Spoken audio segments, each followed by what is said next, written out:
नमस्कार दोस्तों, एसबीआई की तरफ से कुछ न्यू अपडेट आया है 2023 में। मैं आपको ओल्ड अपडेट के साथ साथ न्यू अपडेट भी बताऊंगा ताकि आपको अच्छी तरीके से समझ में आ जाए। तो देखिए दोस्तों, फिलहाल आप यहां पर देख सकते हो मेरे पास है एसबीआई का RuPay global international debit card. ये वीज़ा में भी आता है और मास्टर में भी आता है। मुझे यहाँ पर रुपए का मिला है, मतलब मैं इस कार्ड से इंडिया के बाहर भी ट्रांजैक्शन कर सकता हूँ और पैसा निकाल सकता हूँ। तो अगर हम डोमेस्टिक यानी कि इंडिया के अंदर की बात करें तो इस कार्ड से मैं एटीएम मशीन में जाके और एक दिन में कम से कम 100 रुपये और मैक्सिमम 40,000 रुपये तक का कैश निकाल सकता हूं। मतलब इस कार्ड की जो लिमिटेशन है एक दिन की 40,000 रुपये तक है। अब मेरे पास ये वाला कार्ड है, अब हो सकता है कि आपके पास कोई दूसरा कार्ड हो और उसकी जो लिमिट है वो अलग हो सकती है। आप मुझे नीचे कमेंट्स करके बताना कि आपके पास कौन सा कार्ड है, और अगर आप उस पर वीडियो चाहते हो तो आप मुझे नीचे कमेंट्स करके बताना, मैं आपको वीडियो बना के और समझा दूंगा। तो चलिए अब बात करते हैं, अगर आपके पास एसबीआई का डेबिट कार्ड है और आप एसबीआई की ही एटीएम मशीन में जाके और ट्रांजैक्शन करते हो, फाइनेंशियल ट्रांजैक्शन और non financial transaction. Financial transaction मतलब जैसे कि पैसा निकालना, और नॉन फाइनेंशियल ट्रांजैक्शन जैसे कि बैलेंस इंक्वायरी करना, मिनी स्टेटमेंट निकालना, या फिर आप अपने एटीएम कार्ड का पिन बनाना, ईटीसी और भी बहुत कुछ आते हैं।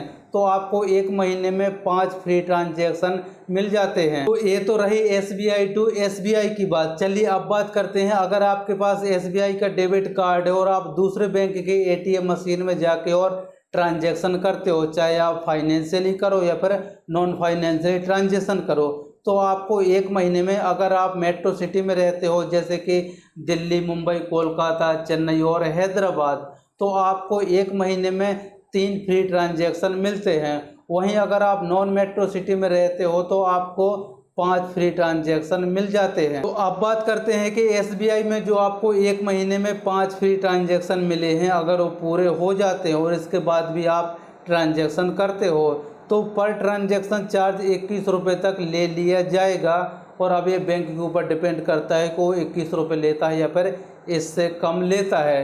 एसबीआई कितना लेता है मैं आपको आगे डिटेल से बताने वाला हूं। तो वहीं अगर आप दूसरे बैंक के एटीएम मशीन में जाके पैसा निकालते हो, मतलब फ्री ट्रांजैक्शन पूरे होने के बाद भी अगर आप पैसा निकालते हो तो पर ट्रांजैक्शन चार्ज 17 रुपये तक ले लिया जाएगा।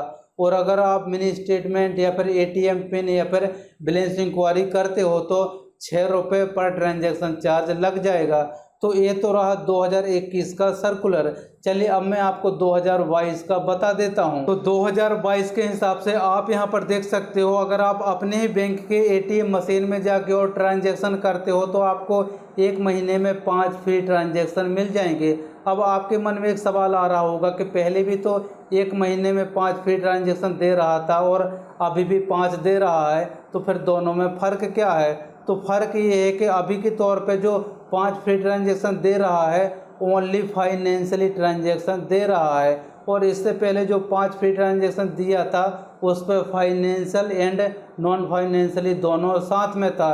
लेकिन फ़िलहाल अभी यहाँ से वो नॉन फाइनेंशियली ट्रांजैक्शन हटा दिया गया है। मतलब अगर आप अपने ही बैंक के एटीएम मशीन में जाके बैलेंस इंक्वायरी, मिनी स्टेटमेंट या फिर एटीएम का पिन वगैरह बनाते हो तो इसका कोई भी चार्ज नहीं होगा। मतलब ये जो सर्विस हैं वो फ्री रहेंगी और ये बहुत ही अच्छी बात है हम सब के लिए। तो चलिए अब बात करते हैं कि 2023 में फ्री ट्रांजैक्शन पूरे होने के बाद एसबीआई आपसे कितना चार्ज वसूल करता है, मैं आपको डिटेल से चार्ट के माध्यम से समझा देता हूं। तो आप देख सकते हो, ये रहा मेरे पास एसबीआई का लेटेस्ट चार्ट 2023 का। इस साइड वाले कॉलम में ये बताया गया है कि अगर आपके सेविंग अकाउंट में मंथली एवरेज बैलेंस अगर इतना रहता है तो आपको एक महीने में कितने फ्री ट्रांजैक्शन मिलेंगे। इसके बाद से अगर आप फ्री ट्रांजैक्शन के बाद भी ट्रांजैक्शन करना चाहते हो तो उसका आपको किस चीज़ का कितना चार्ज देना पड़ेगा, यहाँ पर डिटेल से बताया गया है।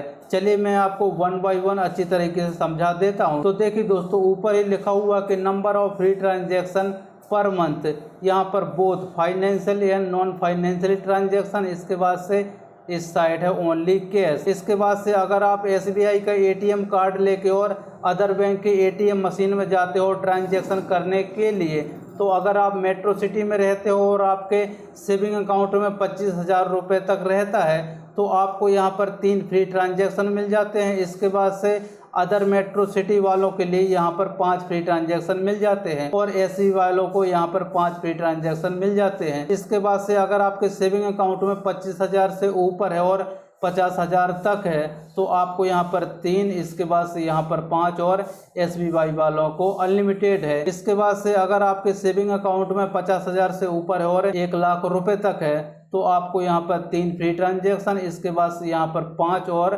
SBI वालों को अनलिमिटेड है। इसके बाद से अगर आपके सेविंग अकाउंट में 1 लाख रुपए या फिर 1 लाख रुपए से ऊपर है तो आपको यहाँ पर अनलिमिटेड ट्रांजैक्शन मिल जाते हैं, यहाँ पर भी अनलिमिटेड और यहाँ पर भी अनलिमिटेड मिल जाते हैं। अब बात करते हैं कि फ्री ट्रांजैक्शन के बाद भी अगर आप एक्स्ट्रा ट्रांजैक्शन करते हो तो आप यहाँ पर देख सकते हो फाइनेंशियली ट्रांजैक्शन का यहाँ पर मेट्रो सिटी वालों को 20 रुपये प्लस GST पर ट्रांजैक्शन चार्ज देना पड़ेगा।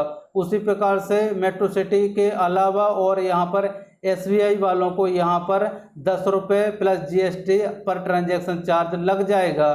उसी प्रकार से आप यहाँ पर देख सकते हो अगर आप नॉन फाइनेंशियली ट्रांजैक्शन करते हो तो मेट्रो सिटी वालों को यहाँ पर 8 रुपये प्लस GST चार्ज लगेगा। इसके बाद से यहाँ पर अदर सेंटर वालों को 5 रुपये प्लस GST, इसके बाद से SBI वालों को यहाँ पर निल है। मतलब अगर आप SBI की ATM मशीन में जाके और आप नॉन फाइनेंशियली ट्रांजैक्शन करते हो तो उसका यहाँ पर कोई भी चार्ज नहीं लिया जाएगा और ये बहुत ही अच्छी बात है। इसके बाद अगर आपका ट्रांजैक्शन डिक्लाइन होता है तो आपको यहाँ पर 20 रुपये प्लस GST चार्ज देना पड़ेगा। इसके बाद से यहाँ पर भी आपको 20 रुपये प्लस GST पर ट्रांजैक्शन चार्ज लग जाएगा। तो इस बात को आपको ध्यान में रख लेना है।